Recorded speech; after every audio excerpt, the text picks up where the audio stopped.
আসসালামু আলাইকুম প্রিয় অডিয়েন্স, আমাদের হাতে চলে এসেছে সর্বশেষ আপডেট আন্তর্জাতিক সংবাদ। শুরুতেই সংবাদ শিরোনাম। এবার লেবাননে নিহতের সংখ্যা বেড়ে 569, শীর্ষ কমান্ডার হারালো হিজবুল্লাহ। অন্যদিকে মধ্যপ্রাচ্যে আরো সৈন্য পাঠাচ্ছে যুক্তরাষ্ট্র। জানিয়ে দেব ইসরায়েল কেন লেবাননে বারবার হামলা চালাচ্ছে। এদিকে নেতানিয়াহুকে হিটলার বললেন এরদোগান। আরও থাকবে জাতিসংঘে বাইডেনের ভাষণে ইউক্রেনের গাজা যুদ্ধের উপর গুরুত্ব আরোপ, পূর্ণমাত্রায় সমর্থন জানালেন বাইডেন যুক্তরাষ্ট্রকে। এবং সর্বশেষ থাকবে বাংলাদেশের পাশে থাকার প্রতিশ্রুতি করলেন বাইডেন। খুশি ডক্টর মোহাম্মদ ইউনূস। এতক্ষণ শুনছিলেন সংবাদ শিরোনাম, এবার বিস্তারিত। তার আগে বলে যাবেন কে কোথা থেকে আমাদের ভিডিওটি দেখছেন। ভিডিওটি ভালো লাগলে অবশ্যই একটি লাইক করবেন এবং সাবস্ক্রাইব করে আমাদের সঙ্গেই থাকবেন। শীর্ষ কমান্ডার হারালো হিজবুল্লাহ। লেবাননে নিহতের সংখ্যা বেড়ে 570। লেবাননে ইসরায়েলি হামলায় প্রাণ হারিয়েছে হিজবুল্লাহর অন্যতম সদস্য একজন কমান্ডার। এক বার্তায় সশস্ত্র গোষ্ঠীটি জানিয়েছে নিহত কমান্ডারের নাম ইব্রাহিম মোহাম্মদ কুবাইসি। এর আগে ইসরায়েলি সামরিক বাহিনী দাবি করেছিল বৈরুতে দক্ষিণে ঘোবেইরি শহরতলিতে এক বিমান হামলায় কুবাইসিকে হত্যা করা হয়েছে।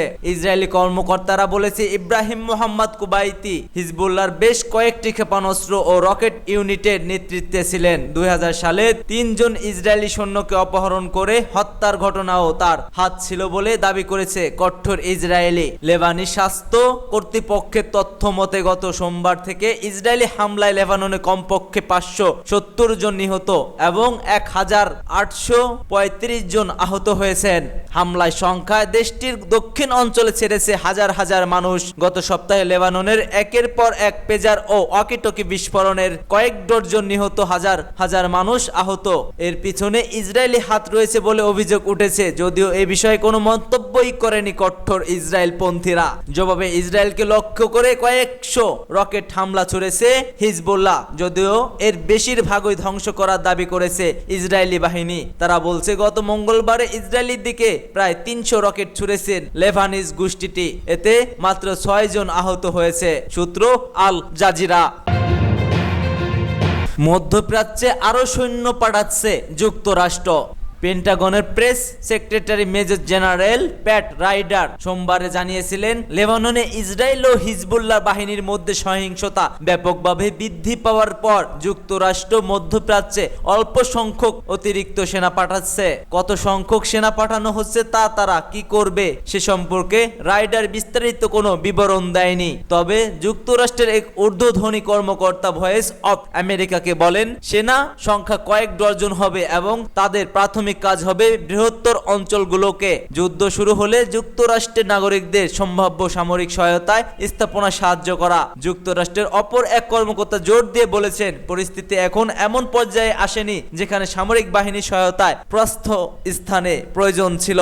অন্য এক কর্মকর্তা ভয়েস অফ আমেরিকাকে বলেন যদি সরিয়েই নেওয়ার প্রয়োজন হয় যুক্তরাষ্ট্রের সামরিক বাহিনীর কাছাকাছি এলাকায় মেরিন সেনা মোতায়েন করেছে যারা মেশিনই পরিচালনা করতে পারে।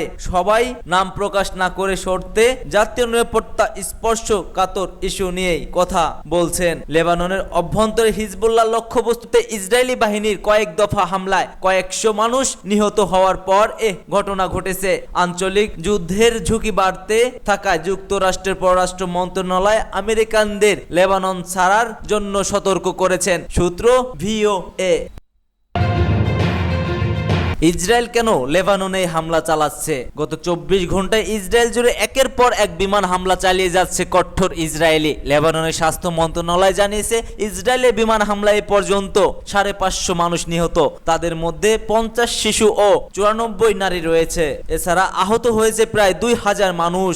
1975 সাল থেকে 1990 সালের গৃহযুদ্ধের পর থেকে লেবাননে এটি সবচাইতে ভয়াবহ হামলা। এতে 10,000-এরও বেশি মানুষ তাদের বাড়িঘর ছাড়তে বাধ্য হয়েছেন। ইসরায়েলি সেনাবাহিনীর বরাতে আল জাজিরা জানিয়েছে, ইসরায়েল মূলত সশস্ত্র গোষ্ঠী হিজবুল্লাহর উপর হামলা চালাচ্ছে যাতে তাদের বাচ্চাচ্যুত নাগরিকদের উত্তর অঞ্চলে ফেরত পাঠাতে পারে। এ লক্ষ্যে লেবাননে হিজবুল্লাহর 1000-এরও বেশি লক্ষ্যবস্তু হামলা চালিয়েছে দেশটি। এসব স্থান হিজবুল্লাহর শক্তি ঘাঁটি ও সামরিক স্থাপনা ছিল বলে দাবি করেছে। প্রতিরক্ষা মন্ত্রী ইয়োভাব গ্যালান্টো যুদ্ধ নতুন পর্যায়ে প্রবেশ করেছে বলে জানান। তিনি লেবাননের দক্ষিণ অঞ্চলে শক্ত মোতায়েনে ঘোষণা দেন। আর এক সংবাদ সম্মেলনে ইসরায়েলি সামরিক মুখপাত্র লেবানন স্থূল আগ্রাসনের দাবি নাকচ করে বলেন, উত্তর সীমান্তে আমাদের সব নাগরিককে নিরাপদে দেশে ফিরিয়ে আনতে যা যা করা দরকার আমরা সবই তা করব।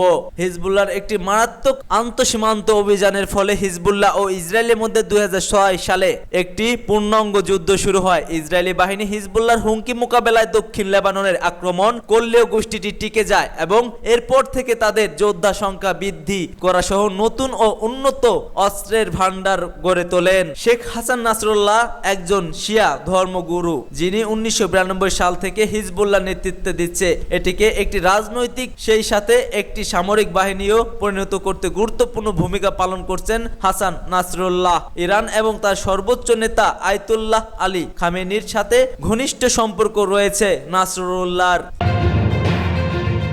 এরদোগান নেতানিয়াহুকে হিটলার বললেন। তুরস্কের president Recep Tayyip Erdogan Israel প্রধানমন্ত্রী বেনিয়ামিন নেতানিয়াহুকে অ্যাডলফ হিটলারের সঙ্গে তুলনা করলেন। বললেন, যেমন করে হিটলারকে থামাতে হয়েছিল তেমনি নেতানিয়াহু ও তার নেটওয়ার্ককে মানবতার ঐক্য দিয়ে থামানো এখন খুবই জরুরি হয়ে পড়েছে। জাতিসংঘের ৭৯তম সাধারণ অধিবেশনে বক্তব্য রাখেন এই এরদোগান। গাজায় তারবিহীন হামলায় সামলানো এরদোগান বললেন, গাজা আজ শিশু ও নারী জন্য বিশ্বের বৃহত্তম কবরখানা পরিণত হয়েছে। ৪১,০০০-এরও বেশি ফিলিস্তিনি গত ৭ অক্টোবর থেকে নিহত হয়েছে, যার মধ্যে ১৭,০০০-এরও বেশি শিশু সরাসরি ইসরায়েলি বোমা ও গুলির শিকার হয়েছে। ফিলিস্তিনকে রাষ্ট্র হিসেবে স্বীকৃতি দিতে আহ্বান জানিয়ে তিনি বলেন, প্যালেস্টাইনের স্থানীয় সদস্য পদ পেতে এই যে পদক্ষেপ আমরা দেখছি এটি তাদের দীর্ঘ সংগ্রামের ফল। এ সময় তিনি জাতিসংঘের সমালোচনা করে বলেন, জাতিসংঘ তার প্রতিষ্ঠানকালীন লক্ষ্য পূরণে ব্যস্ত হচ্ছে এবং ধীরে ধীরে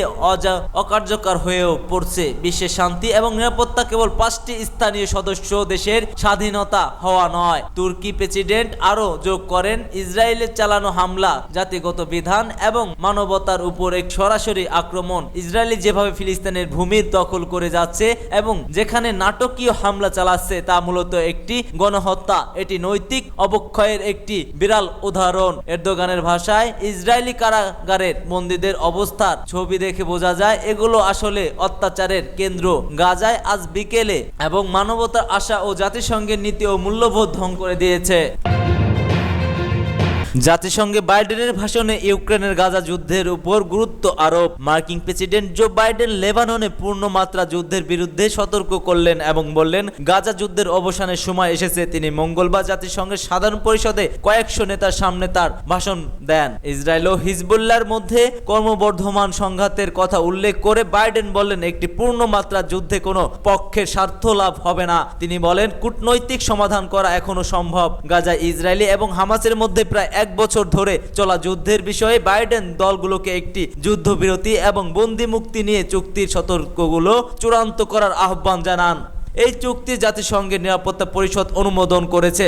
রাশিয়ার আগ্রাসনের বিরুদ্ধে লড়াই ইউক্রেন প্রচেষ্টার সম্পর্কে বাইডেন বলেন, আমরা ক্লান্ত হতে পারি না, আমরা মুখ ঘুরিয়ে নিতে পারছি না এবং আমরা ইউক্রেনের প্রতি আমাদের সমর্থন কমিয়ে আনব না যতক্ষণ না ইউক্রেন একটি ন্যায্য এবং স্থিতিশীল শান্তি নিয়ে জয় না হয়। জাতিসংঘে যুক্তরাষ্ট্রের রাষ্ট্রদূত লিন্ডা টাইমস অফ গ্রিনফিল্ডের মতে বাইডেনের বক্তব্যটা একটি গুরুত্বপূর্ণ মুহূর্ত এসেছে।